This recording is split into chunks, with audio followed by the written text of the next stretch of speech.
पीपली toll plaza पर सोमवार को क्षेत्र के किसानों ने भारतीय किसान नौजवान यूनियन के बैनर तले अनिश्चितकालीन धरना शुरू कर दिया। केएमपी के साथ निकाली जा रही रेलवे लाइन के लिए अधिग्रहित की जा रही जमीन का बहुत कम मुआवजा किसानों को दिया जा रहा है। किसान नेता अभिमन्यु कोहाड़ ने कहा कि भारत सरकार के नियमों के अनुसार नेशनल हाईवे के साथ 2 एकड़ तक जमीन का अधिग्रहण करते समय कलेक्टर रेट दोगुना माना जाता है, लेकिन सरकार केएमपी को हाईवे मानने के लिए ही तैयार नहीं है। उन्होंने कहा कि यदि केएमपी को हाईवे का दर्जा नहीं है तो केएमपी पर टोल क्यों वसूला जा रहा है। सरोहा खाप प्रधान सतीश सरोहा ने कहा कि भाजपा सरकार कहती है कि सबका साथ सबका विकास करना सरकार का दायित्व है, लेकिन हकीकत में सरकार किसानों को विकास का हिस्सा नहीं बनाना चाहती। इसीलिए किसानों की जमीन औने पौने दामों में खरीद कर पूंजीपतियों को बेच रही है। उन्होंने कहा कि आज आईएमटी में 1 लाख रुपए प्रति गज के अनुसार जमीन बिक रही है, लेकिन किसानों को जमीन लगभग 50 लाख रुपए प्रति एकड़ में सरकार खरीद रही है। किसानों ने सरकार से मांग की है कि केएमपी मार्ग को नेशनल हाईवे का दर्जा देते हुए कलेक्टर रेट दोगुना किया जाए। वर्ष 2013 के भूमि अधिग्रहण कानून के अनुसार किसानों को कलेक्टर रेट का 4 गुना मुआवजा दिया जाना चाहिए। किसानों ने तय किया कि जब तक मांगे पूरी नहीं होगी तब तक धरना जारी रहेगा और दिन प्रतिदिन धरने पर किसानों की संख्या लगातार बढ़ाई जाएगी। धरने का संचालन देशपाल दहिया द्वारा किया गया।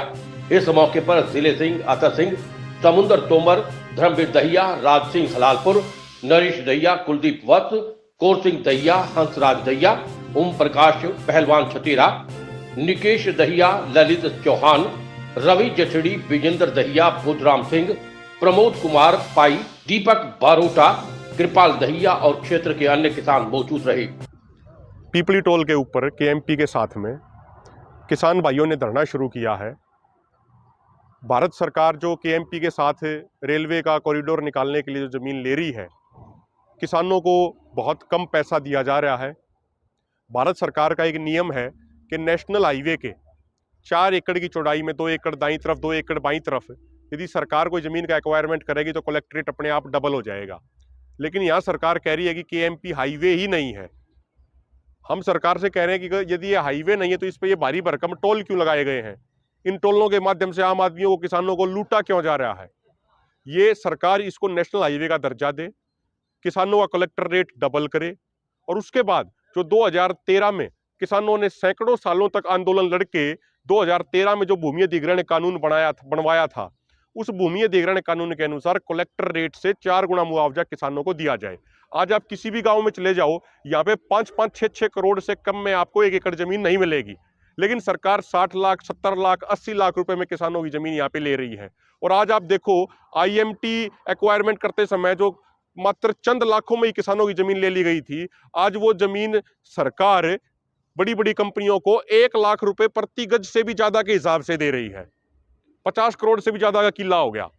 तो हम सरकार को चेतावनी देना चाहते हैं। आज यहाँ पे धरने की शुरुआत करी है और रोजाना यहाँ पे धरने पे किसानों की संख्या बढ़ती जाएगी और जैसे जैसे दिन बीतेंगे हमारा भी आंदोलन तेज होता जाएगा।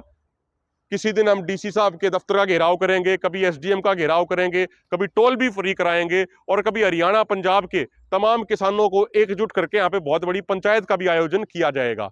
जब तक किसानों की मांगे पूरी नहीं होंगी तब तक हमारा धरना यहाँ पे जारी रहेगा और दिन प्रतिदिन इस धरने की मजबूती बढ़ती जाएगी। जब तक मांगे पूरी नहीं होंगी तब तक किसान यहाँ सड़कों पे ही बैठेंगे और सभी किसानों ने यहाँ पे ये प्रण लिया है कि जब तक हमारी मांगे पूरी नहीं होंगी तब तक कोई भी किसान भाई मुआवजा नहीं उठाएगा, चाहे धरना 2 महीने चले, 4 महीने चले या 6 महीने चले। निशांत पाराशर की रिपोर्ट।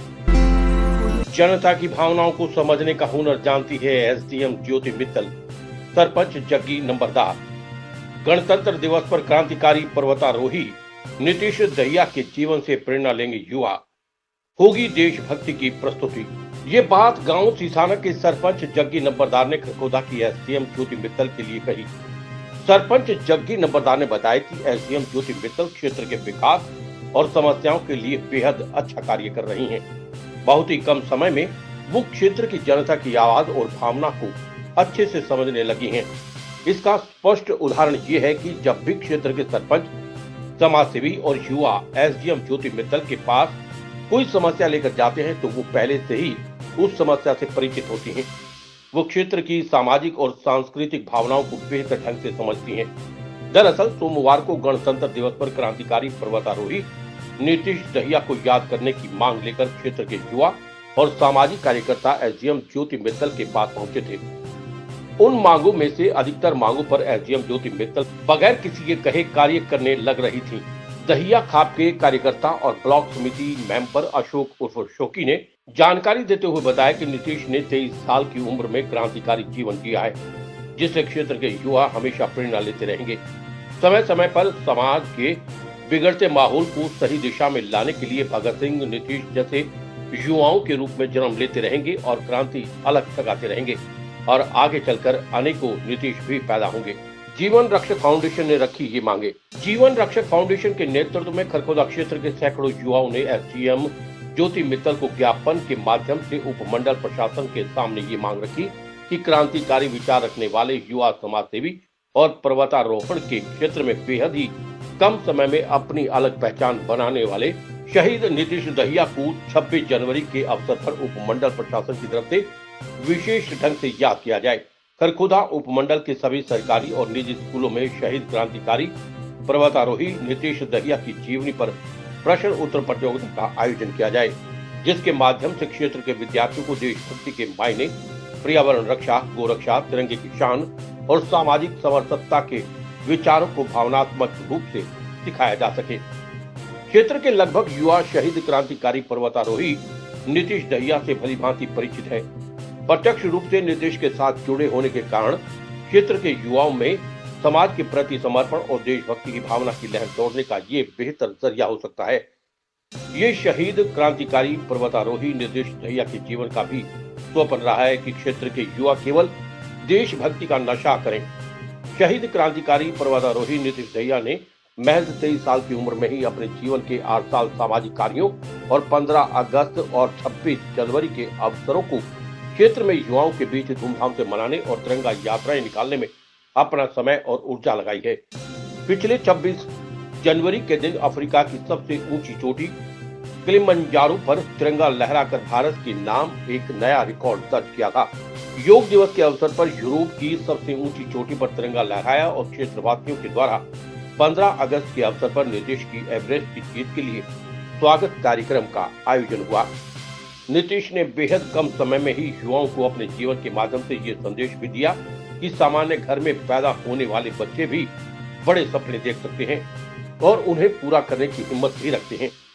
जीवन रक्षक फाउंडेशन के युवाओं ने ये मांग रखी कि 26 जनवरी के अवसर पर प्रशासन के द्वारा नीतीश के पैतृक गांव मटिंडू के सभागार का नाम शहीद क्रांतिकारी पर्वतारोही नीतीश दहिया के नाम पर रखा जाए।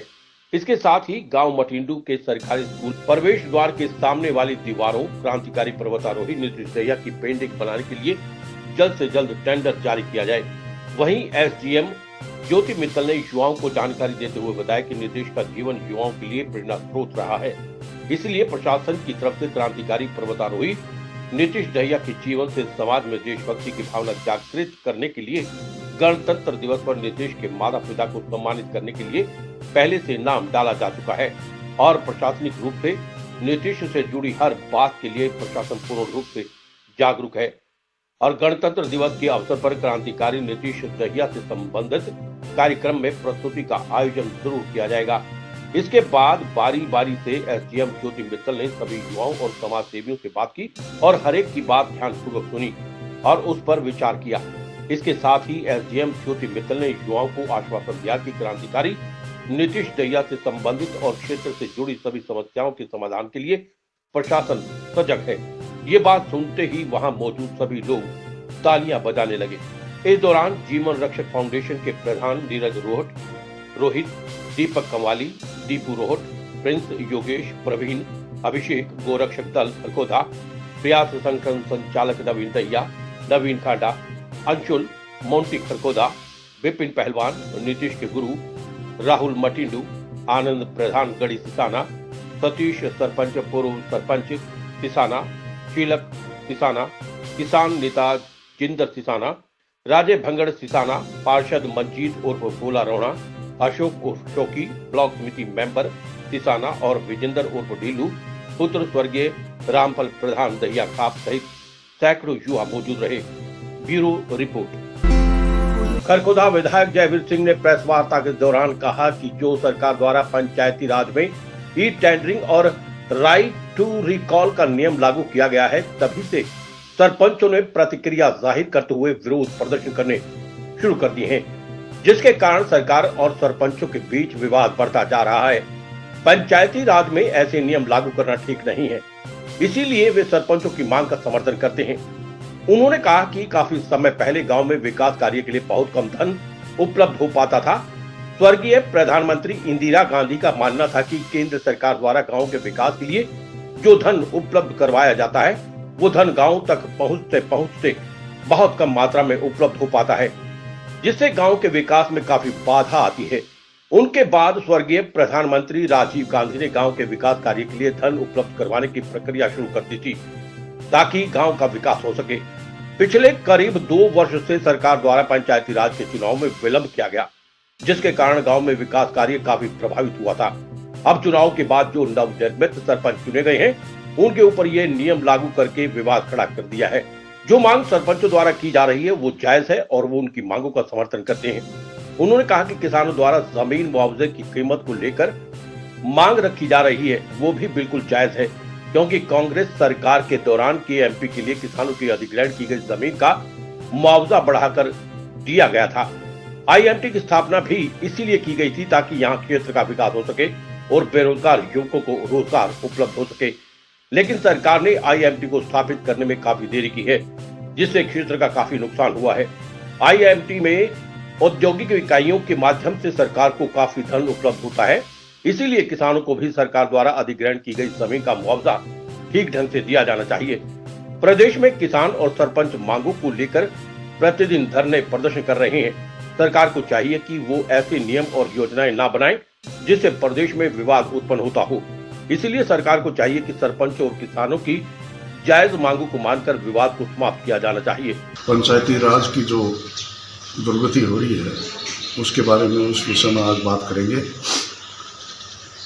श्रीमती इंदिरा गांधी जी इस बात को सोचती थी और वो कहती भी थी अपनी स्पीच में कि गांव में जो हम पैसा भेजते हैं सेंटर से, तो गांव में नहीं पहुंच पाता। अकस्मात उनका निधन हो गया, तो उसके बाद राजीव जी ने पंचायती राज की स्थापना की, इंदिरा जी के विचारों को आगे बढ़ाया और उसके तहत पंचायतों में पैसा पहुंचने लगे। लेकिन आज भारतीय जनता पार्टी की सरकार में इस तरह के हालात पैदा हो गए और गांव में जो विकास का पैसा देने में भारतीय जनता पार्टी हिचकिचाहट कर रही है। आपने देखा होगा कई दिन से गांव के जो नए सरपंच बने हैं अभी, तो उनके साथ कैसे विरोध हो रहा है, वो लोग कैसे विरोध कर रहे हैं सरकार का। वो ठीक कर रहे हैं, टेंडरिंग की बात कर रहे हैं, अधिकारियों द्वारा टेंडर की बात कर रहे हैं। सही में देखा जाए, जब पंचायत चुनते हैं, वोट से पंचायत चुनी जाती है, तो पंचायत का यही मतलब होगा वो गांव के विकास कार्य कराए। 2 साल 2.5 साल तो इन्होंने कोरोना में निकाल दिए, फिर 1.5 साल इलेक्शन पंचायत नहीं हो पाया। तो इस तरह की बात गलत है, क्योंकि गांव का विकास रुक जाता है इससे।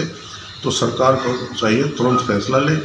और आज जो विरोध की बात सरपंच कर रहे हैं, इनकी बात जायज़ है, उस बात का मैं समर्थन करता हूँ। ये जो भी फैसले ले रही है सरकार, ये जनता के बिल्कुल विपरीत है।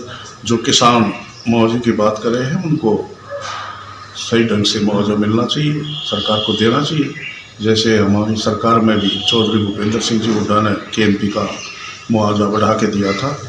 और एक और बात कहना चाहूँगा मैं कि जिस तरह सरकार की ये योजना है वो सरासर गलत है विकास कार्यों में। हमने आईएमटी इसलिए बनाया था ताकि इलाके का विकास हो। इन्होंने 8 साल में इसको डिले करके इलाके के साथ नुकसान किया है।